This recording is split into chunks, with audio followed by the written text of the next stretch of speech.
Apparently I was recording that entire time. Anywho, cool. So the first thing that you usually do, guys, when you are starting to model an object and you have these sweet orthographic images, is you actually you can import those images directly into Maya so that you can work off of them. And so I'm going to go into my quad view, and basically right now you'll see that each of these menus has their own little set of panels, so like view, shading, etc., that's available for each different menu, so you can manipulate them individually. I turned off the grid on the top and front view just because I hate working with the grid, it's gross. But anywho, if you go to View, Image Plane, Import Image, I have my project set right now, and you can see that it'll, when you go to open an image, it'll default you to the source images folder, which is where I stashed all of my orthographic images. Oh, I said screwdriver? Cool. So find that. Sure, close enough. All right then. Cool. So I'll just like import my screwdriver, find the image, and you can see that it now dumps it into Maya. I'm gonna actually turn on my grid really quick. So when I put the image in, I like to make it flat-ish looking, kind of, so that it's like roughly centered maybe on the grid. Close enough. And then I think here's the front, top. So I'll go and import the other one from the side view, which is, sure, that's a fantastic side view of this image. Great. All right. Cool. And you'll see that these images, they pop up in the perspective view as well. So I'm just going to tilt this one so it's flat again, and call that good enough. And then once I have everything sort of in the perspective view, what I then go and do is usually I'll like shift everything so that it lines up. So right now I'm shooting for the tips of the screwdriver lining up and like the tip of this red lining up. Those are going to be my sort of guide areas. So I'm just going to shift this down and say that pretty much looks like it lines up. I'm also going to just move these aggressively out of the way. And then I'm actually going to hide them because I think they're very annoying in perspective mode, but that's just me. So you can go to just show and then uncheck image planes. If you ever want to get them back, again, show image planes. Cool. And you can see by doing that, they do not show up in the perspective view, but they do show up in each of your orthographic views. I'm also going to turn off the grid because, like, I don't know. I find this really distracting. But cool. So I guess I'll start with save this screwdriver. Cool. So the first thing I'll do for this one is just, I guess, start with the little tip of the screwdriver. In this case, where am I? Oh, this. Model a filament screw. That was dumb. All right, cool. I'm not going to go and model each individual nub into the center of this because that would be awful. But, so I'll start with this. So it looks like the screwdriver part itself, and this is like why I take the additional images because it's kind of hard to see from the orthographics. All right. It looks like it starts out as like kind of a hexagonal shape, maybe like 1, 2. I'm gonna make something, and we're gonna see if it looks at all like the actual screwdriver we're going for. So I'll just start with a cylinder, and this is, so if I'm going for like just a sort of hexagonal shape here, I really don't need all of these subdivisions. I only need maybe 6. We're gonna wing this screwdriver a little bit. Cool. Just gonna zero that out. Cool. So now that I have this pretty much in, I'll just shift it. I'm trying to shift this up a little bit. When possible, I like my stuff to be centered on the one of the axes, so I'm, in this case, just shifting my orthographic so that the object itself is on the plane. So what I'm going to do is just grab these edges, haul them over here, grab these, and then I'll just drag them up to maybe like where this starts bending out a little bit. So one thing I kind of deliberately did, oh, I see. Oh. Okay, cool. So one thing for some reason, well, I kind of deliberately didn't show you guys this last week for some reason, because I'm evil, but Maya, finally after like 18 versions of Maya, they have actually made a symmetry tool. So in this case, you can set it to be symmetrical around your object, symmetrical around the world. I usually end up using the object because it's more useful to me. But pick one pretty much until you get the symmetry that you like. You can see here I've set this to object Z, so if I click on an edge over here, it will select the corresponding edge on the other side of my mesh. So it's super nice. So in this case, I'm just going to, it looks like these, it might be sort of flat on the top of this. So I'm just going to make that flat. And I'm going to go in again and just select the faces on the front of this object. So I just marquee selected everything and then deselected the main stem. I'm going to do an extrude and just bring that out. It looks like, I think I should have started with some more edge loops. That's perhaps fine. Cool. So I'm just going to bring this out to here-ish, I think, theoretically. And it also looks like it, actually don't think it tapers bigger. Cool. So pretty much all that changes up to this point was that the this top part flattens out. So I'm just going to grab these vertices here and just scale them out. And you can see now it actually looks like there's a very slight curvature to that. So what I'm going to do is go back in, add an edge loop here, select that edge, and just scale that in ever so slightly, sort of, maybe. It's a weird issue, or weird picture. It would be nice, see like the benefits of good orthographics, like if this wasn't super blown out here, I'd be able to see maybe a little bit more detail in this image, but you work with what you have. Which in this case is very questionable. Alright, so the other thing, it looks like, so if I go back in here and I look at this image, it looks like there's also another little bevel in here. So what I'm going to do is go back in and add some edge loops to this edge right here. I'm actually going to do, if I switch to Y, if I switch to my Y symmetry, what I can do, there's a really sweet tool, and it's called the offset edge loop tool. So instead of clicking and having it insert one edge loop, if you need something to be like equidistant from either side of a given loop, just go to Mesh Tools, Offset Edge Loop Tool. And if I, ooh, hello. Sometimes it does very awkward things. But if you see, click this loop here, and it'll put in two different edge loops on each side of it. So I'm just going to like drop those in there. And then I'm actually just going to go in and get rid of the original loop. And I did a Control Delete to also get rid of the vertices. And then I'm going to go and I'm going to go in and just merge these verts really quick because they don't need to be separate. Cool. Oh yeah, and if anyone ever has questions about what I'm doing while I'm just sort of like randomly doing stuff, just shout and I'll stop what I'm doing and answer your questions. But yeah. Cool. So that's that. What am I doing? Alright. So now if I look at this top view, I can see that I need to bring these, okay, turn symmetry back on, because it does make life easier in this case. So I'm just going to go back in and push these to be flatter. So you can see it's sort of beginning to look like the head of a screwdriver a little bit. And then, where is, this is such a weird beveled edge that this has. Alright. Cool. And then I'm just going to go through and really quick just extrude the, what did I just do? Okay. Alright. I'm going to just extrude the front half, oh my god. When Maya is being a jerk. Cool. I'll extrude the front of this screwdriver and then just scale it in ever so slightly.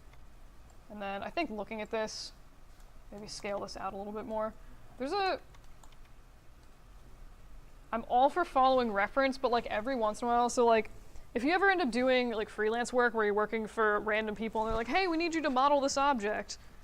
If they give you actual orthographic images, they're the best people ever, and you should tell them that they're awesome. Because like, I've had people and they're like, hey, model this random thing for me. Here's a terrible blurry image. I'm like, do you have any other images? And they're like, literally just ignore you. It's fantastic. I had some guy, he's like, can you model this Goblin Slayer helmet for me? Wouldn't tell me it was from Goblin Slayer. Couldn't find any images. The images were like 200 pixels big, and I had to like model this thing, and I'm like, oh, and then later I found out it was from Goblin Slayer. I googled Goblin Slayer helmet, and like thousands of images popped up, and I'm like, oh, I hate you so much. But anyway, so orthographics. When you can make them nice, but also learn to work with them when they're trash.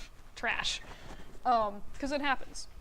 Anywho, stories from a crazy freelancing chick. Oh.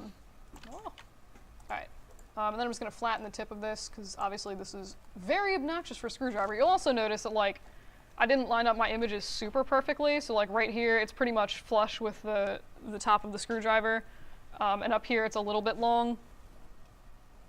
Shrugs. I don't know. I'm a little bit of a realist with orthographics. There's also a school of thought, so like when I learned to do orthographics, they're like, before you even take them into Maya, like go and set them up in Photoshop, make sure everything's like sized super nicely. And I did that for a while, and then I'm just like, I can do this in Maya just as easily, so I will. It's really kind of a personal preference. It is a little bit maybe nicer, for like display purposes at least if you do it in Photoshop, but it's really 6 1/2 dozen. Alright, so keep working with that. So it looks like if you look at this image here, it looks like the sort of widest flat part is like where this little bevel starts happening, which is right around here in my mesh, which means, alright, so this is basically a flat image at this point. Okay, so here's a fun thing I'm going to do. So right now, I pretty much need this area in here to be kind of flat. The geometry I have doesn't really work for that. So like if you look at this, you'll see pretty much a straight line going from here to here. Whereas right now I just have this big open plane. So there's a tool that's kind of nice. It's called the multi-cut tool. If you go to Mesh Tools Multi-Cut, it'll let you click from vertex to vertex, and it'll actually insert and create geometry for you, which is super nice. So like if I do that, you can see that it's much closer to the shape of this sort of like diamond bevel that I'm trying to recreate. Let's run in and do that on the other side real quick. Cool, so that's multi-cut tool. It also does a few other things multi-cut tool with caution, because like it can screw up your mesh pretty badly if you're not paying attention to what you're doing. But like if I click out here and then drag, it'll just like cut through my entire mesh, which is really powerful if you do need a straight line just going through your mesh. But if you did something like this, or like this, or like this, like it'll destroy your topology so fast. And like if you smooth it, it'll do really janky, awful things. But like for adding in extra lines like this, it is super helpful. You can also take it and like start from halfway in the middle of a loop and like draw pretty much wherever. Anywho. But yeah, so beware when you use it, but it is really, really helpful sometimes. So I'm actually just going to go through now, since I want these faces to basically be flat. I could do one of two things. The probably most reasonable-ish maybe thing to do. We just take this face. Hello. Wait. This is not what I wanted. Cool. Alright, yeah, what the heck. Original plan it is. I'm actually just going to delete these edge loops. Completely. Cool. And then get rid of these verts, and also get rid of this edge loop. Symmetry, you have failed me. Also beware when you're using Maya symmetry. Every once in a while it will do kind of weird stuff, but it's like usually not the worst thing ever. Usually. Sort of. Alright, so you can see that now I have something that looks... I'm going to turn on ambient occlusion and anti-aliasing. We can see now I have something that looks like more or less like the top of the screwdriver. These edge loops in here are now unnecessary, so I'm going to also get rid of those. Cool. And then I'm just going to scale these. Ooh, what am I scaling? Scale these slightly closer. Pointy screwdriver of death. All right. Cool. So I'm going to say that's good for like the head of the screwdriver for now. I'll probably come back to this in a little bit, and maybe, I don't know. I need to stop. I get really anal about like measuring, modeling just like the tip of a screwdriver, and then I'll just never stop. So any questions on the stuff I've showed you so far? Cool. All right. So for the base of the screwdriver, it's kind of similar. Screwdrivers are like a fun exercise in how to like bevel and deal with rounded and also kind of flat shapes at the same time. Personally, I avoid these like the plague whenever possible, but I don't have to okay. So one random thing, if anyone is ever working on something and they happen to, like I want to select this vert, and you notice that there's like a weird gradient, like a yellow or red gradient coming out from your selection, that's just soft select. So what that'll do is it'll actually allow you to move multiple vertices kind of at once. This is a bad example. Make a sphere. All right, so if I select a single vert on this sphere, I'm going to turn off symmetry. So if I select one vert and I move it, you can see it'll drag like a lot of the object with it. That's because of my soft select settings, which you can modify. But if you ever need to turn soft select off, you can press B and it will toggle it on and off. You can also go into your just your tool settings for like your move, rotate, and scale tool. You can use soft select with all of them. So just double click that, it'll pop up the settings box, and you'll see there's a tab for soft selection. If you go under that, you can again toggle it on and off, reset the fall off radius. So like if I turn this on, you can actually modify with like a Bezier curve how it selects, or like how exactly it decides what stuff to move. I don't know entirely why you would ever need this particular shape, but if you did, you could achieve it with soft select. But yeah, mostly it's just like, be aware that it exists. If you ever happen to turn it on, it's easy to turn off, like you know what it is now. But yeah, so that's soft select.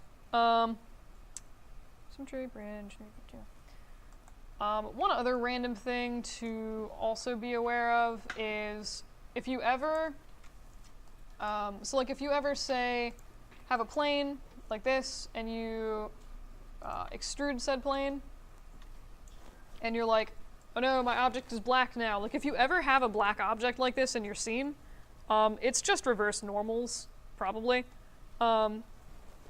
So basically normals are the computer's way of saying we have this arbitrary polygon that's flat, which side is the front?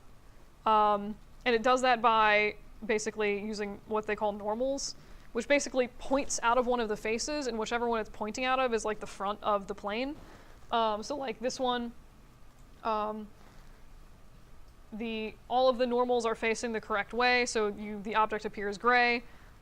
In this one, the normals are reversed, and they're all pointing inside the box, so the outside looks black instead of gray like we want. So to fix that, you just go to Mesh Display, there's a little normals tab, and just hit reverse, and it'll make your object appear shaded the correct way.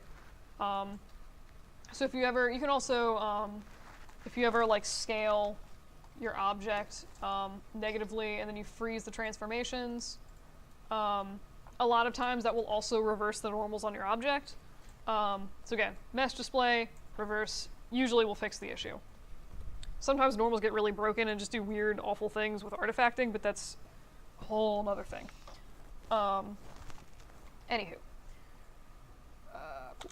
So, to make the cylinder of this object, it looks like there's 4-ish of these sort of red bars here. So I'm going to set up my 1, 2, 3.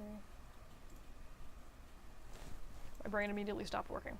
So I'm going to set up my cylinder with 8 edge loops around it.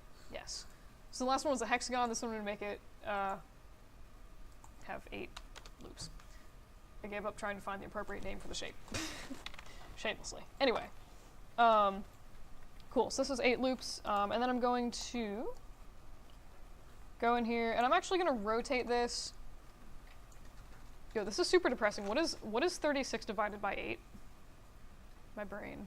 Is that even... This is why we... This is so depressing. Yes. Wait. 4.5, indeed. Okay, cool. So I'm actually going to... So right now, it looks like there's a... my goal in creating the cylinder is to have one of these flat faces for this red section in here. Right now, there's an edge loop in the middle of that, so I'm just going to rotate... I'm just going to rotate this entire cylinder 45 degrees. And by 45, I actually mean 22... Yeah, 22.5 degrees. Bad at mathing today. And then you can see now that the face is sort of set up right over that that red area.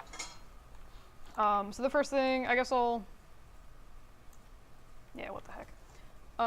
Cool.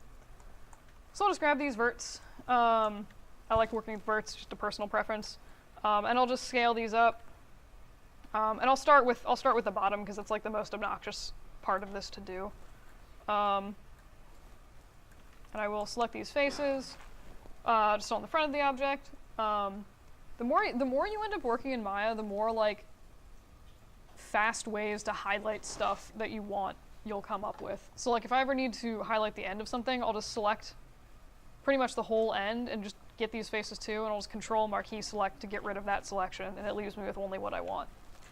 Anywho. So then I will just drag this down, and it looks like it tapers ever so slightly down here. And then I'll just do that again real quick. Cool. Alright. This totally looks like a screwdriver. Anyway. So now like probably this part's gonna be like hands down the most annoying part of actually making this screwdriver. And I think it's gonna run into problems because I didn't plan this out terribly well, but it's okay because now you can see how to fix that. The beauty of impromptu modeling in front of people. Cool. So what I'm gonna do, so with the extrude tool, you can, ooh, I have symmetry turned off. Cool. So you can actually manipulate, like how you manipulate different faces at once, you can use that as a feature. So in this case, I'm gonna basically select all of the faces that have the little red indents on them and manipulate them at the same time, so that way I can guarantee that they're the same like depth and height and all of that stuff. And you'll also notice that rectangles don't scale terribly well. So you usually have to go in and like modify. Like if I just scale this down like this, you can see that there's way more space here than there is on these tops. So you'd have to go through and like manually make it a little bit more equidistant, if that makes sense. Cool. So I'm just gonna say cool. That looks reasonable, I guess, for my little divots. What I should have done at the beginning is actually probably start with 16 edge loops. Because that way I could have gone through, so like these are curved. So basically what I'm gonna need to do now is just go through all of these and like add slight curvature in to replicate the shape of this red area. So I'm gonna go through really quick and just add buttons. I'm going to add another edge loop in on the top red bit. Ooh, that's a questionable feature of symmetry. Oh. Ah, yes. Good. Cool. Excellent. Close enough. We're going to pretend like we planned ahead, even though we didn't. Anyway. So now I'm just going to grab all of the top bits of the edge loops I just added in. Incidentally, adding in edge loops the way I just did pretty much broke symmetry for part of the model because there's no way I inserted those edge loops in the same spot. So, yay. Actually. Okay, if we wanted to go in and make it nice and symmetrical, what we could actually do is, because I do like my symmetry when I actually use symmetry. So if we just take those edge loops, you can see that they don't line up terribly well here. I'm going to scale them. Ooh, hello. All right, symmetry off. Ah, yes, I see. Symmetry was being weird because I added, because we rotated the thing 45 degrees, so instead of being, like if I select this loop here, instead of having it select this one, it was like selecting crazy opposite ends of things. It was a bad description. But anyway, symmetry can sometimes mess up your model if you're not paying attention to it, is my point.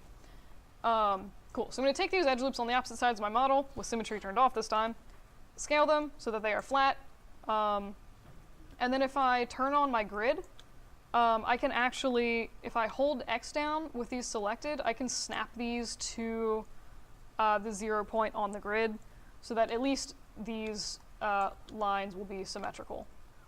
Now I can do the same thing on the top with those edge loops that I added. Just grab them, scale them flat, show my grid, evil grid, and then just snap those to the grid. Anyone have any questions about that? Cool. So now these should be at least a little bit symmetrical. So like if I'm actually going to go through. So every once in a while, it becomes useful to freeze the transformations on your object. So in this case, specifically, I don't really want the rotation value to be 22.5 because it's just irritating me. So there's two things you can do. You can either click this freeze transformations button up here, and what that'll do, so if you note the translate X and Y values, if I click this, it'll zero everything out. So I can move this around pretty much anywhere, rotate it any which way, and then if I go back and enter 0 values, it'll go back to where I zeroed the values out. Again, helpful for stuff if, like in this case, I didn't want the rotation to be 22.5, I just wanted it to be 0 where it is now, and now it is.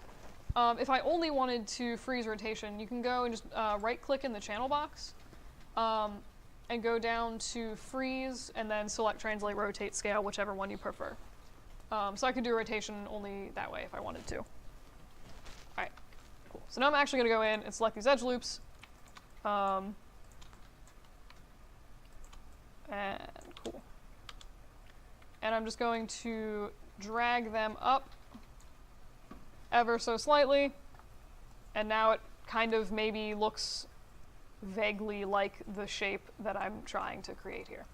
And then just do the same thing on the edge loops for the bottom of the object. Come in.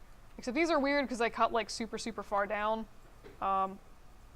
So I'm not gonna lie, I'm actually just gonna pretend for now that they don't do that because it's a pain. For the purposes of this demonstration, it's not super relevant. Cool. Oh yeah. So one thing that is fun, so with the extrude tool, again, so if okay, let's do a random example. You can actually use the extrude tool, actually, no, this is a bad example. Alright. Alright, if I have this like random plane here, tra-la-la, cool. Alright, if I had this object and I was like, cool, this is my final thing that I have,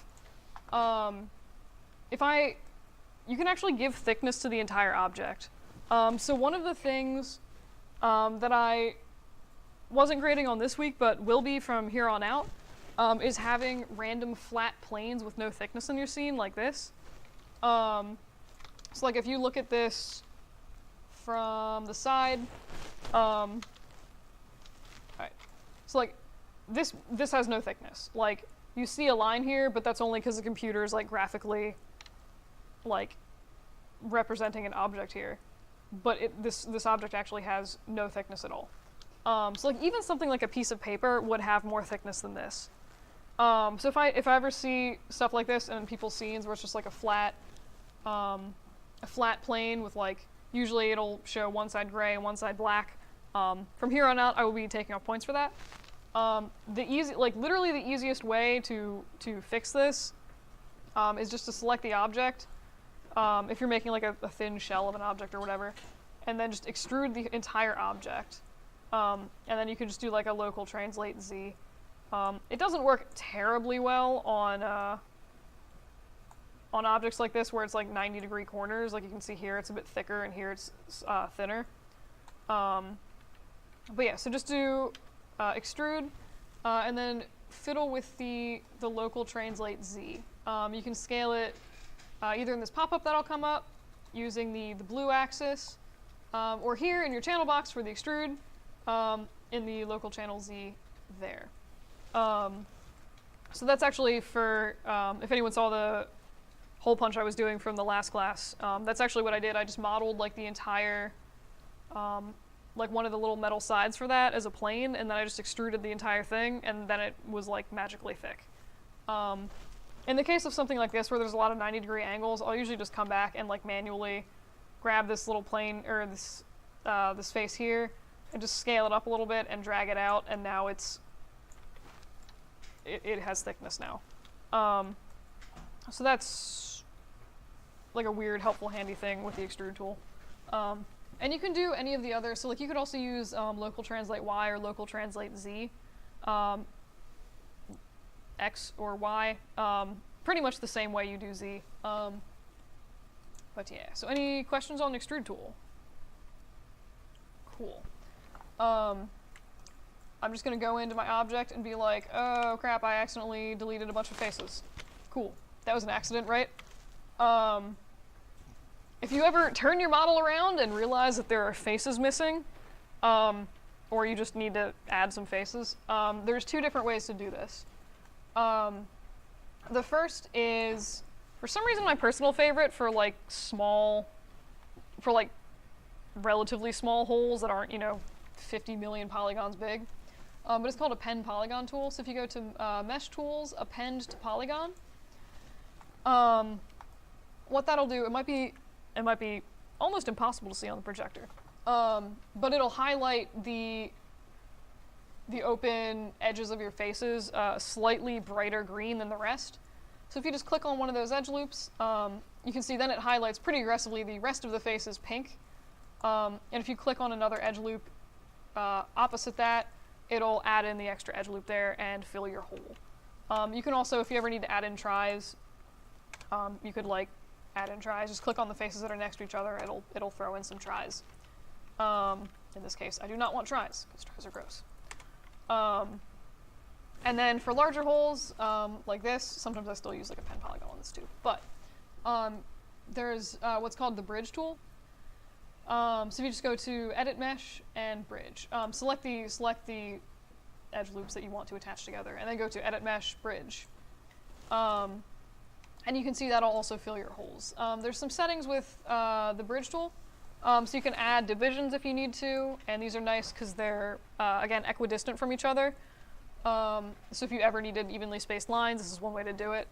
There's also other settings like twist and taper, which like, honestly, most of what I mess with this tool is divisions. Sometimes it breaks really badly. In this case, I do not need 8 divisions. That's unnecessarily aggressive. But if I did say, so one thing, cool. So if I had a random edge loop in here, and I was like, oh, perfect, great, and now there's a giant hole in my mesh,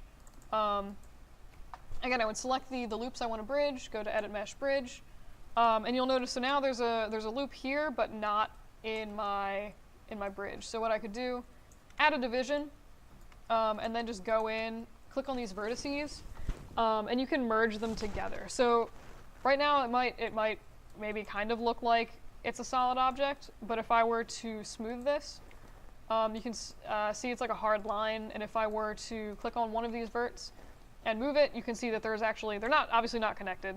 You can see that they're not connected and there's a giant hole in my mesh. Other things that will break your models. But yeah, so if I just select this vert and this other one, and I go up here, there's it's like weird little pizza slice tool, and just click merge to center. You can also do edit mesh, merge to center. But you can see now when I smooth that, it's instead of having this hard line because the verts aren't connected, it's like a nice smooth transition. So I'm just going to go do this also down here. And I just did G to repeat the last command. And now I'm just going to flatten this loop out because I like flat loops. This looks like some kind of weird egg. Anywho, any questions on that? All right, trying to semi-deliberately break my mesh in potentially useful ways. All right, this is just like, I keep looking at this and this is like bothering me because it's not the right shape. So I'm just gonna run through really quick and drag that down, and now it's kind of better shaped. All right, cool. All right. Oh my god, what am I doing? Buttons. Freelance guys messaging me. I'm just like, no. Cool. So, sorry. All right. So if I go back to my orthographic modes, so this week I'm gonna go a little bit more in depth into smoothing models, but I will do that in a second. So right now what I'm going to do is, there's a super helpful feature. I don't know if I showed you this last week, but you can scale on all, or you can scale, rotate, translate on all but a single axis if you need to. So in this case, I was shooting for a round tool, but since I added these edge loops in later in the process, they ended up being flat on the surface instead of rounded. So if I wanted to fix that, I could, if I wanted to, come up and like scale them along each axis at once, but that's kind of messy and like not super reliable. So what you can do is or you can, scale all of them at once and then it'll destroy the ends of your mesh. If, however, you click on Control and then the axis you do not want to scale along, in this case I don't want it to scale out this way or out this way, so I'll click the red axis. Control, click on that. It will scale on the other two axes, but not the one that you're actually clicking and dragging on, if that makes sense. And I could also go in here and like add, I could do that to these as well if I wanted to, and I kind of do because I see, like, I don't know. I see it and I'm like, I can't not think about this now because it's not circular at all. So I'm just going to click on all of these edge loops again and just scale up ever so slightly, and now you can see that it's more or less spherical-ish. So that's like a super helpful thing to know how to do. And now when it smooths, it's like a little bit rounder looking. All right, so I'm going to run in really quick and add in this sort of top part of the handle. Oh my god. There we go. Dear Lord. That thing when you start clicking randomly and then everything just goes nuts. Alright, and literally all this is just me extruding, moving, and scaling repeatedly until I have something kind of like a shape that I want. One thing I have found to be fairly helpful for stuff like this with like a bunch of ribs in it, or like little bumps, you can use the extrude tool for this again. So in this case, I'm just going to mark out the low points with a bunch of edge loops, Cool. So you can see, I usually, whenever I take orthographic images, the top and bottom usually don't line up, so I end up just picking one and kind of following that. Perhaps artistic liberties. Okay. So what I'm going to do now is just go through and select every other loop. And this is not like the super greatest way to do this ever, but it works. So I'm just going to extrude these, grab the local translate Z, and pull it out ever so slightly, and you can see that it's making those little ribs there. I'm going to pull that out a little more, and then I'm going to grab them and scale them in ever so slightly, and now you have these like little bumped bits on the handle. So if you just go through real quick and do that for the rest of them. Aha.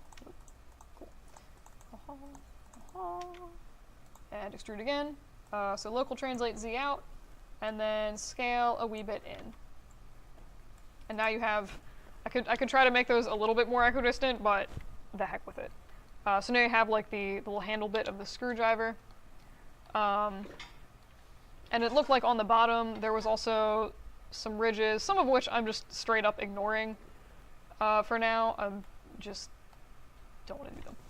So in this case, it looks like there's a little loop running like right around the bottom here. So I'm gonna really quick just maybe make this slightly wider. And then I'm gonna go to my offset edge loop tool and just click on that, the edge that I was just scaling. You'll notice now if it's not, the edge loop tool, I believe it works by pretty much finding a percentage between the two loops that you're looking at, and then just sort of drawing the line in averaged there. Basically, it's like a way to control the insert edge loop tool, but you're just adding two edge loops at once instead of a single one. But like it doesn't necessarily make them automatically symmetrical on each side. So in this case, like this one was definitely not symmetrical, so I just flattened it a little bit. And then for the ridge, I'm just going to grab this middle original edge loop and just scale it down and call that Happy Shiny Days. And I'll grab this little vert at the end and just boop it out ever so slightly so that's slightly more rounded. So this is, if I were going to say, cool, this is like a nice, reasonably low poly screwdriver, and I'd probably call this a day for like a low poly model. For a high poly model, it handle low poly, cool, high poly. Cool. So you can see, I'll actually turn this on and move this over here. Cool. So here's my low poly guy, and I think the little, what do you call it? Is the tip of a screwdriver just called a tip, or is there like a special name for it? I don't know. Head? Okay. Oh, okay. Yes. That is the thing. Oh yeah, because people like, oh yeah, give me a flathead screwdriver. That makes sense. Cool. That's literally been bothering me since you guys said do the screwdriver, and I'm like, what is this called? Anyway, so this looks pretty nice, but it could be, like, if you're doing something like for an animation or whatever, where you're getting up close, it should be smoothed, and by smoothed, I mean just hit the 3 key, so like here's 1, if I hit 3, you can see it makes everything all gushy and weird. Basically what the 3 key is doing is it's subdividing your model, without actually adding extra geometry to your scene. So subdividing is basically like literally going in and just adding more geometry until the thing looks rounded. So like if you were doing a game model, like a face or something like that, and you were like pushing really close to it and you wanted it to be smoother, I have never seen a game engine that will allow you to do something like just hit the 3 key and have it look smooth. You would need to actually add in this extra geometry. However, in most rendering engines, you don't need to do that because if you do this to enough stuff in your scene, you're gonna have a really bad time like opening things and moving without it being really laggy.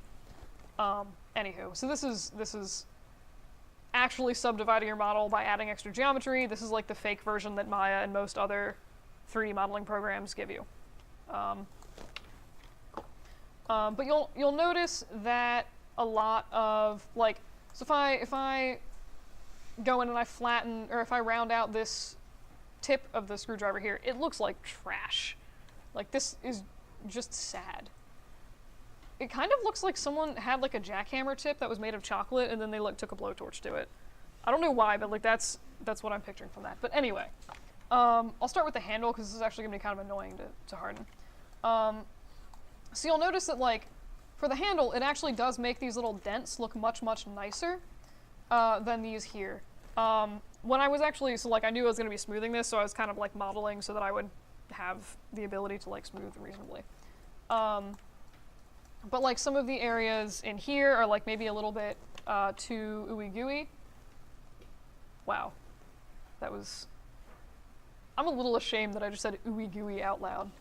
Anyway, I did actually just notice, so when I was looking at this this image over here of the screwdriver, it does look like that these little circles are pushed out, or like there's like a slightly flat bit here, and it's, again, it's gonna bother me, so I need to like fix it real quick. I'm a modeler at heart, guys. I like making tools. Not really. But now that I have these verts selected, I want these to be the same height as this other one, so I'm just gonna hit V and scale along just this one axis, and if I sort of mouse over this vert, it'll put it at the same height.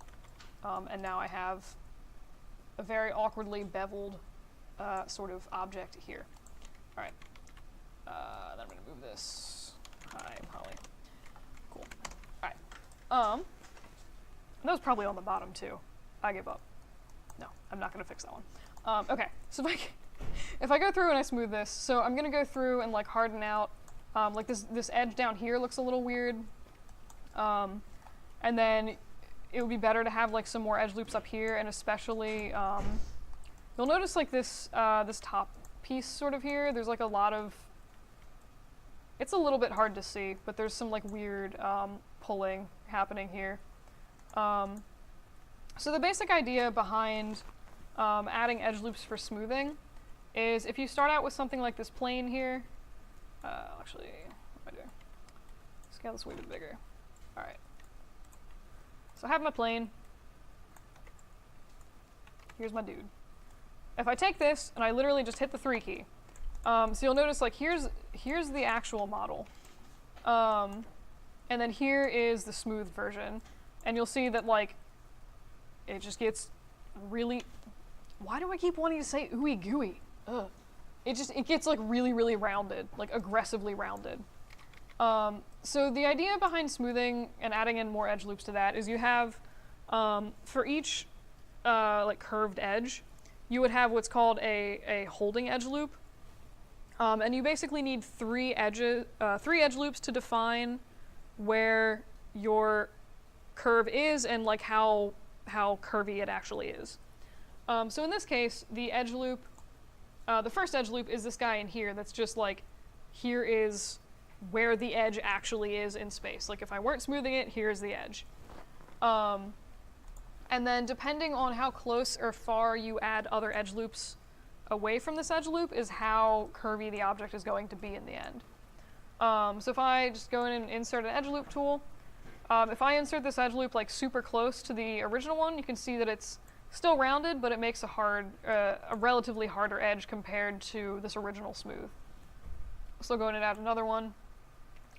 And then you can see that it's a relatively nice looking smooth object. If you go in, if I were to add a edge loop farther from the loops, you can make a much more blunted edge, but that's still nice and rounded looking. But you need like one, so here's your original edge loop defining where the edge is, and then you need 1 edge loop on either side of that, so 3 edge loops total to define a curved edge. Does that make sense? Cool.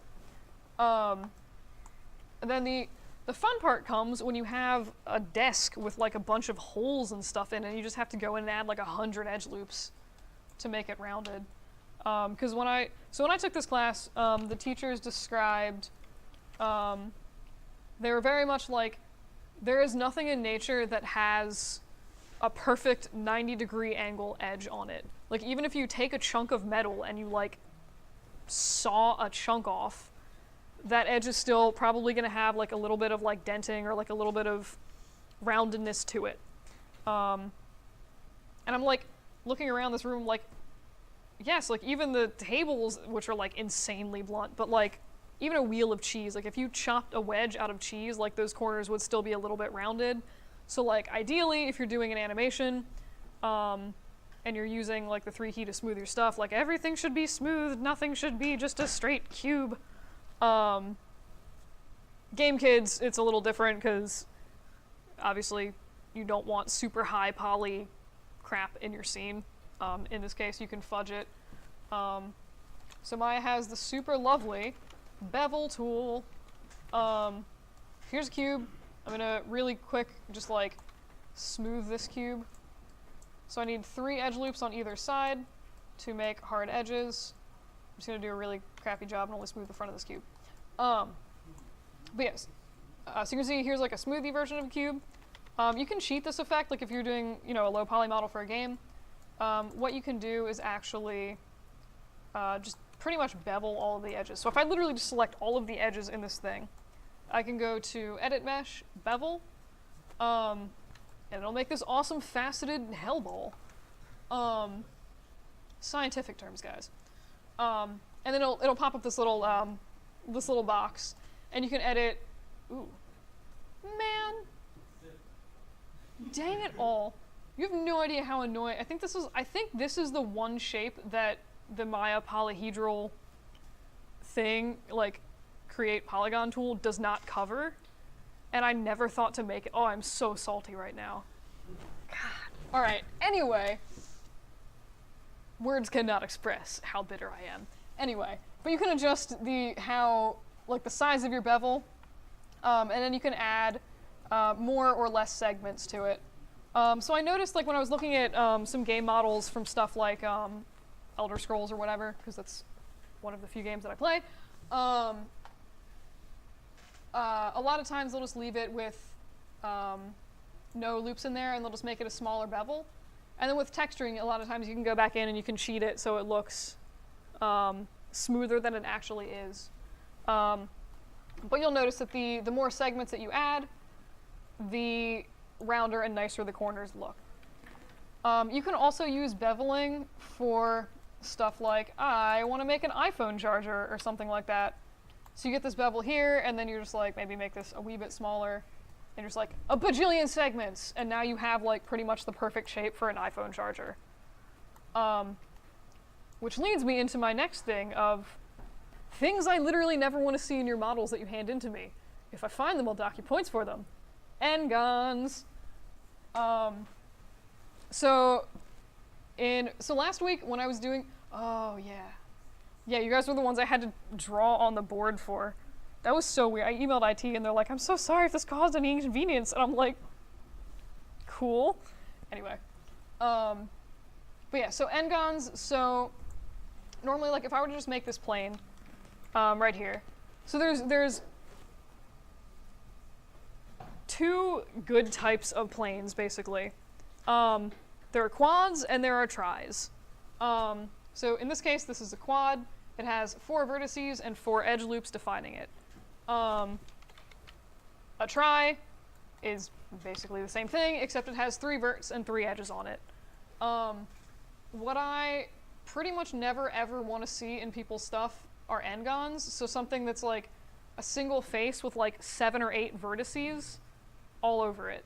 So you'll notice that, like, when I created this, when I did this bevel here, it made a face with like 40 verts around it. This is awful. This, like, does not smooth. Like, if I smooth this, look how terrible that looks. It's objectively hideous. So, and you can also, there's a fun tool that I don't necessarily recommend you using for anything, but it is kind of fun every once in a while. But it's the Create Polygon tool. and you can literally just like draw in polygons like this. This is so bad. It does get you the shape you want, but it's just awful. Like if you smooth this, it doesn't even know what to do with this. So again, n-gons, super bad. Any questions about what an n-gon is? Cool. Seriously though, like if I find n-gons in your stuff, I will dock you points because they're gross. So in this case, if I want to, this is just like my really hacky way of like getting rid of this n-gon. If I literally just take this whole face, do an extrude, scale the whole thing down ever so slightly, extrude again, and then do merge to center, it's still kind of funky, but there's at least no n-gons, and if I smooth this, you can see it looks, it's not this, so pretty much that's an improvement. But yeah, so I mean, incidentally, like if you ever did need to model an iPhone charger, as far as I'm concerned, this would be a perfectly valid way to do it. And then you can just go in here and insert another edge loop in here to like harden out this edge a little bit, and boom, now you've modeled the base nub of an iPhone charger, which was not my goal when I set out to do this. But anyway, so any questions on whatever I just went over in the last like 3 minutes? Cool. I got like really sidetracked halfway in, and I went on an n-gon hate rant. Alright, so that's smoothing. Ah, that's how I started with, okay, I see. Cool. So, going back to actually adding edge loops to smooth this model now. So what I'm going to do is just go through and go to my insert edge loop tool. And pretty much anywhere that it looks a little bit like funny or rounded, I'm going to just add in edge loops. So, like this maybe looks a little bit harder in here, so I'm just going to come in here and just like throw in an edge loop, throw in some more edge loops here to make this a little pointier, add another one in here, and then I'm just kind of like fudging this a little bit. Every once in like sometimes if I just have like little wavy nubs like this, I'll just leave them without holding edge loops in them. But if you did need these to be harder, you could go through and just like just inside in here, you could add some edge loops so that it is like a much harder bend in it. In this case, I think that's kind of ugly, so I'm not going to do that right now. And then it also looks like there's a sort of harder edge that comes up here, and then it's like steep like that. So I'm just going to like, boom, throw that in there. And then I also want, so the insert edge loop tool only works on quads. If it hits a try or an n-gon, it'll just sort of stop working and it'll just terminate the edge loop there. So like in this case, if I were to insert an edge loop, these are quads, so it's just gonna like put them randomly in my model, which I don't necessarily want. So what I'm gonna do is just select these bottom faces here, and deselect whatever else I selected. And then I will just extrude those and scale them in ever so slightly. And you can see that that basically does give me my 3 holding edge loops along this edge. And then when I smooth the model, it doesn't have any weird like pulling in this face in here. Why does that feel so tight? Anyway, so then I'm also going to run through and just like do the bottom real quick. Oh! I'm going to run through and extrude my entire model. Cool. So just like make these kind of harder. And then I'm also going to go through, so you notice that like these little red dents here, it's a pretty hard line from like where these are sort of gouged into the handle. To replicate that, all I'm going to do is go in with my insert edge loop tool and just throw an edge close to the underside of this. And you can see that now it's a much harder cutout on this area. Sometimes the insert edge loop tool is really hard to see unless you're not in smooth mode. But yeah, so this is pretty much how I would go through and like make the basic shape of the screwdriver. There are things that I totally could have done a little bit nicer and more carefully, but the heck with it. So yeah. God, what am I doing? Oh. Wow. Cool. And then depending on what I'm making, I'm actually curious to see what happens if I, what are you doing? Sure. So I'm actually really curious to see what the heck happens if I grab all of these edges, and instead of trying to smooth this, if I just, oops, grab all the edges. Oh, cool. And just add a bevel. Maya, what are you doing? What? Cool. Maya's being questionable, which is, okay, there we go. I'm actually just gonna see what happens if I just randomly add a slight bevel to this. I'll give it 2 segments, because I'm feeling fancy. Cool. Yeah, I mean, like, honestly, I'd probably just be like, the heck with it. This is my nice, this is my tool. I'm not gonna try to smooth out this bit. I'm just gonna leave it rounded, because you can see it still has like the nice faceted effect, as if it were smooth, but it's just beveled. Because, God. Honestly, smoothing this stuff is awful, but dang it, I'm gonna do it, because it's, if nothing else, you can get amused at how horrible this is. So I'm just gonna start out with hardening these top areas here, this angle here. So you'll notice, so in the model you see there's a try right here, and you'll notice that it does not like bridging over that try. So it's just gonna be like, nope, that's all you get. So in this case, what I'm actually gonna do, this is one of those weird times when I actually really, really like the multi-cut tool. How many of these do I have in here? Oh, whoops. Okay, cool. I'm gonna hide that. All right. So if I do multi-cut tool or Control Shift X, and I click somewhere outside my model, and if you shift and click and drag, pretty much the same way you can do in Photoshop, where it's like drag on the same line, I can just slice straight down my model like that. So instead of inserting an edge loop, sometimes I'll go in and just like multi-cut tool like that. And then if I, you can see when I smooth this, it has some like real funky geometry going on here. So all I'm gonna do for that is just grab, sometimes when you smooth it, you get like weird little pulling vertices, and tries don't smooth terribly well. So in this case, I'm just going to take these little vertices here, merge them together, and basically I'm just shifting where the try is so it'll smooth a wee bit better. Cool. And then just do that 4 times. It's great. So you can see it's still pulling a little bit, but it's not as hideously awkward as it was before, yeah? I'm gonna take that as a yes. So now I'm just gonna go through and just keep adding edge loops to this, like this end of the handle clearly needs one.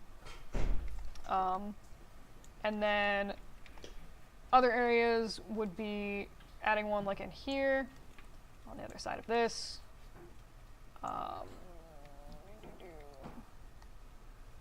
And then this could use an edge loop right in here. But you'll notice again it stops as soon as it hits the try. Because the insert edge loop tool operates on the principle of you have a quad, and I'm going to start at one side of the quad and go to the opposite side. If you have a try, there's really no opposite side, so it just sort of stops and doesn't know what to do. In this case, I'm just going to kind of leave that try there, because whatever. Cool. So now, when you smooth it, you have... Okay, that was actually way less obnoxious than I'm used to. But you can see now it's smooth, and it has like a nice faceted look to it. I missed an edge loop in here. And also on the other side. God. It gets... smoothing like this is like totally awesome and very necessary sometimes, but it does get really annoying on stuff like this when you're just like, did I get this yet or no? And at some point your tool will just start adding edge loops in like really weird places like this, and I'm just like, effort. But yeah, so you can see now you have like a nice smooth beveled tooltip. You'll also notice that at some point during the edge loop adding process, it did some real funky stuff where you can see there's like a really bad pull in here. Honestly, not entirely sure what's causing that off the top of my head. Yeah. So I think for now we're just gonna say like, cool, this is done, but like ideally you'd go through and like clean up those like pulls and stuff like that, and be a little bit more careful when actually adding edge loops than I just was. Any questions about that really quick? Cool. All right. So, all right.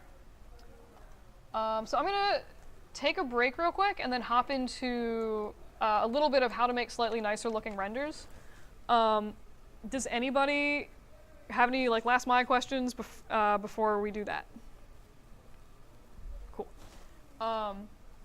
So last week, I think a lot of you, well, some of you I know rendered with Arnold, but like I said pretty much hardware was like fine to render with last week. Going forward, probably won't be using hardware for anything. Maya software and Maya hardware aren't quote unquote good or nice rendering engines for the most part. To make things that actually look visually appealing, most of the time you would want to use one of the fancier engines like Arnold, Redshift, RenderMan, one of those. Arnold is the one that comes default with Maya, so like if you were to download the trial Maya, it would come with Arnold. Redshift and RenderMan you have to download separately. Incidentally, the full version of RenderMan, which is the render engine Pixar uses for a lot of their stuff, in case people weren't aware, but they released like the free version of RenderMan that you can just download and have, which is kind of cool. It's also kind of terrifying, but separate thing. Anywho, so if I were to, I have just like a separate random mouse I made like years ago in a little scene, so I'm just going to randomly run over and set my project in there super quick. What am I doing? Cool. So I have, like I said, this weird little mouse I made. I'm gonna add in a ground plane because ground planes are good. So like I said, from here going out, most of the, if I ask for a render of your stuff, unless I say it can be like a screenshot or like a Maya hardware thing, you're going to want to render in something like Arnold, or Redshift, or RenderMan if you happen to be familiar with those. I might go over Redshift a little later in the quarter. So if you pull up your render view, hey, my old render, you'll notice that, and I render this, you'll notice that nothing is here. It's a sad blank abyss. That's because Arnold does not like rendering anything if you have no lights in your scene. I think there's actually a setting to check that off so it'll still render, but for the most part, I find it easier to just go in and add some lights. So you'll see this Arnold menu up here, lights. For the most part, I use area lights to light my stuff. So if I drag this out from the center of my mouse and re-render this, you'll see that there is now a nice blob on the floor that is vaguely light-shaped. So one thing that I have found to be super helpful for placing lights is being able to look through it. So instead of having to like move this up and hope that it's facing the right direction and then like tweak it over here and then readjust it, if you go to Panels, Look Through Selected, with either a light or a camera selected, click, oh, it's upside down. Cool. Oh wow, now everything's like messed up and it's all sideways. But now I'm actually looking through my light. So if I move the camera, it's shifting the position of the light as well. So if I'll do a render really quick, and you can see there's light, it's just changed position.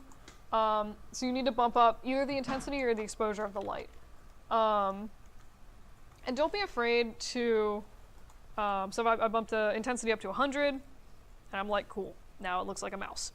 Don't be afraid if you're ever adjusting the intensity of the light. So like normally the slider I think only goes up to 10 for intensity. Not uncommon for me to set it to like 10 million or something ridiculous. Like just plug in whatever numbers, like don't worry if it's big, the slider will adjust itself to whatever numbers you need. To actually adjust the intensity, there's two options. You can do intensity or exposure. They do exactly the same thing, they just work slightly differently. So exposure is basically how a real-world camera would work. It increases exponentially. So if you set this to 1, your light would end up being 2 times greater than it was. If you set it to 2, it would be 4 times greater. I can't math today to save my life, but just remember that exposure increases exponentially, and then intensity increases linearly. So if you set it to 10, the light would be 10 times brighter than it was instead of like 10 to the power of, or 2 to the power of 10 or whatever. So that's pretty much lighting. You can also change the color of your light, and it's actually, a lot of people will like to make their light either slightly warm or slightly blue. And just because it ends up feeling a little bit more natural. So like okay. Still set to white, crumble. No, it's not. So I made this like barely like peachy color. And you can see it just makes everything feel a little bit warmer. Or you can, set it to blue. Personally, for some reason, whenever I light stuff, I like this awful blue color, and I'll be like, yes, turn my entire scene this putrid blue. I don't know, it's a strange aesthetic thing that I have. Anywho. You can also use, if you're familiar with like Kelvin lighting, I don't know if anyone's into plants and has researched like the best color temperature for plants or whatever, you probably know about Kelvin. But anyway, so if you click the button, it'll just operate more like real world light swirl. What if I enter? Yeah, don't do it. Oh, that's upsetting. It can't go full actinic lights or whatever like you use on a reef tank. Anyway, so it's just like another way of controlling the color. If you click this button, I believe it'll actually override whatever color you have up here. So I'll just give that a render real quick. You can see it's now really orangey. Anywho, your lighting, however you light your stuff is kind of up to you. It's personal preference. But those options exist. So I'm going to go through really quick and just add, I like the sort of like salty shadow in the background, but not so much on the side of the mouse. So I'm just going to go through and add in another area light, do panels, look through selected again, and then just throw this randomly on the side of the mouse, give it a little render, still a little dark. Increase my intensity to 10, render it again. Cool. I'm going to say that's good enough. All right, so that's like pretty much if you wanted to light an object. So if you're using, for the most part, if you're using like Arnold or one of the other quote-unquote nice rendering engines, they have their own dedicated lights that are made specifically to work with that engine, and they also have their own dedicated shaders that also are optimized to work nicely with that engine. So last week when I said, I'm going to go back to my perspective camera. So last week when I was like, yeah, just like assign everything a Blinn or a Lambert. So click on your thing, click on your object, and go to assign new material. I was like, yeah, Blinn or Lambert, totally fine. Blinns and Lamberts and like Fongs and some other things are Maya's default shaders. In the good old days when I was in this class and we used Mental Ray, we used to use Blinns and Lamberts. Now they're sort of frowned upon because they're not physically based renderers, so it's harder to get realistic looking stuff with them because they're just like a little bit outdated. So anywho, so the Arnold specific shaders, there's an Arnold tab here. If you just click on that, pretty much most of the time what you're probably going to want to use is just the AI standard surface shader. So if I click on that, it'll assign the new texture, and then I can change the color. Quick, what color is this mouse going to be? Chartreuse. What the hell is chartreuse? Okay, I heard orange first, so I'm going with orange. Although I do appreciate the suggestion of chartreuse. Chartreuse is green? Wait, chartreuse. Is that even how you... Holy crap, I spelled it right! Wait, why is this... What? Is this just... Is this a color or a brand of liquor? Alright, I give up. Alright, I'm gonna go with chartreuse as some kind of green, but the mouse is orange. Anyway, cool. So if I re-render this mouse, you'll see that it is now this... I keep trying to call this chartreuse now, and I'm kind of upset about that. But you can see that it's now orange. So one thing that's actually really helpful if you're just doing like lots of little tweaky batch renders, or if you're just like tweaking settings for a particular shader or like a light, you can do what's called IPR. I do not remember what this stands for. But if you click it, just like let it render a little bit, you can highlight a selection of your scene, and then it'll just render it like, so whenever you make a change in here, if I were to set this to blue, it would just automatically re-render pretty much anytime you change a setting. And it's a good way to just sort of like test. This is a hideous orange color. It's so ugly. But yeah, so it'll just like automatically update. And then most of the settings, unless you've used Arnold before and you're like familiar with more of what the settings do, for this week you can pretty much just worry about the stuff under base and specular. So you just go through, set it to be like super metallic. In this case, apparently just turns it black. And you can adjust. The one thing, most of the things that I adjust are like the specular roughness. So the rougher you make it, the less shiny it looks. And then how metallic it is. So the one thing with metalness, that sounds like something you make up on the spur of the moment, like the object's metalness. But anyway, so the object's metalness.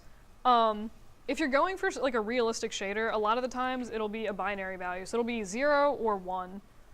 Because in the real world, you don't really have an object that's part metal. It either is metal or it's not metal.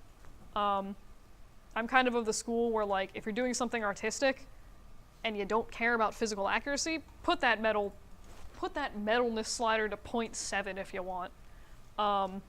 Sometimes it's just like frowned upon. It's just like a thing to be aware of where like if you're trying to be realistic, it's probably better to leave it as either 0 or 1.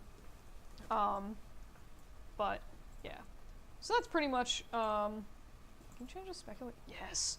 You can change the specular color of your objects, which is always fun. Normally if I'm doing that, it's because I'm trying to make the object like super metal looking, but that was in the days of using blends and mental ray, and that was like the only way to make something look metal was to change the specular color. Now I don't do that as much. But anywho.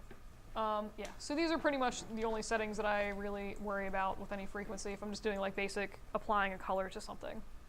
So I'll just go through and like, again, just click on your object, go to assign new material, find the Arnold shaders, and just add a standard AI standard surface shader to it. And I'll just like make this super, super metally. Take the metalness all the way to 1. Yes, beautiful. And that'll make it maybe a little bit rougher. Or something. Cool. And then you'd pretty much just go through and like keep doing that for all your objects. So from here on out, like at some point you'll be learning in the coming weeks like how to apply texture maps to things and adding like scratch details or like grime. Or like the thing where your little trackball always gets worn down in the middle. Drives me nuts. But anyway. But like for this week, whatever you model for your homework this week, just apply some like random color textures to it and like fiddle with it a little bit. Like if it's plastic, try to make it look plasticky. It doesn't need to be super fancy, but just like get practicing with that. Yeah, so any questions about shaders or lighting? Yes? So, to like really go back. Yes. The initial light so it would show on the Arnold render. What is that? I just use the Arnold area lights. So if you go to the Arnold tab, lights, and then area light. There's a few other lights, but for now, I don't know. I use area lights because they're like the most straightforward. Any other questions? Cool, cool. So that's pretty much rendering. So the one thing, so remember last week has anyone ever saved an image out of here and it shows up way darker than they expected? So like if I did, if I save this image and cool, and I save this image called I have no dignity and it's fine. Oh, cool. I fixed the setting clearly. Wait, if I unfix this setting.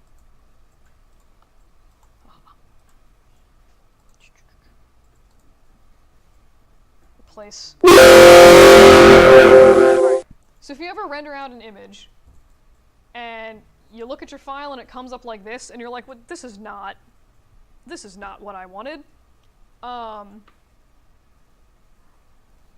That's a very moody looking mouse in that darker image.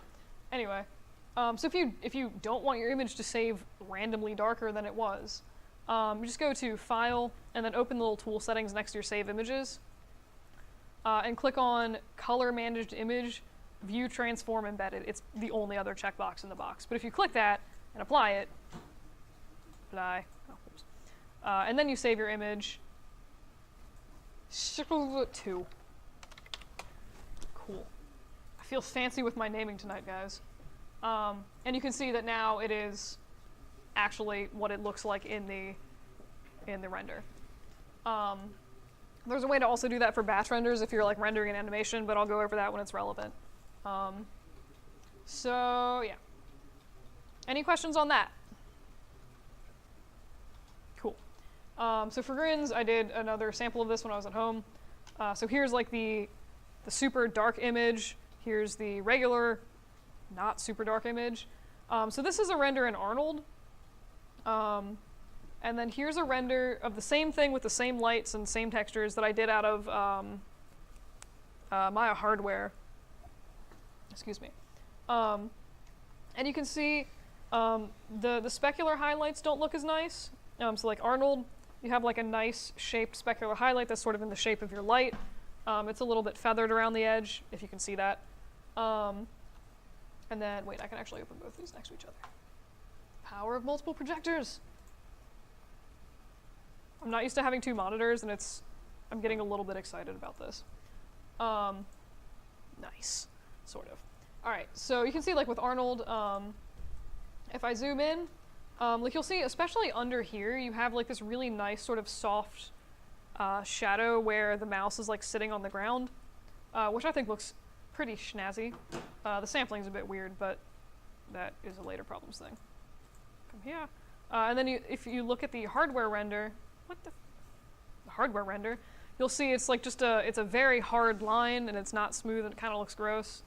You'll also notice that like the shadow coming from this side of the mouse is pretty much just a really hard line, whereas here in the Arnold render, it's much smoother and much softer, and I think it looks a little bit more naturalistic.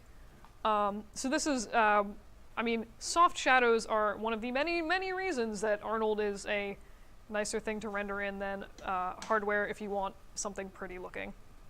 Yeah, so just a random example. Cool. So any final questions on rendering? Cool. So real quick, this week's assignments, which are already pulled up. Here's the attendance. This is what I see when I look at Learn, is just like all this crap here, and you guys just have like two little nubs. Anywho, so yeah, so for this week.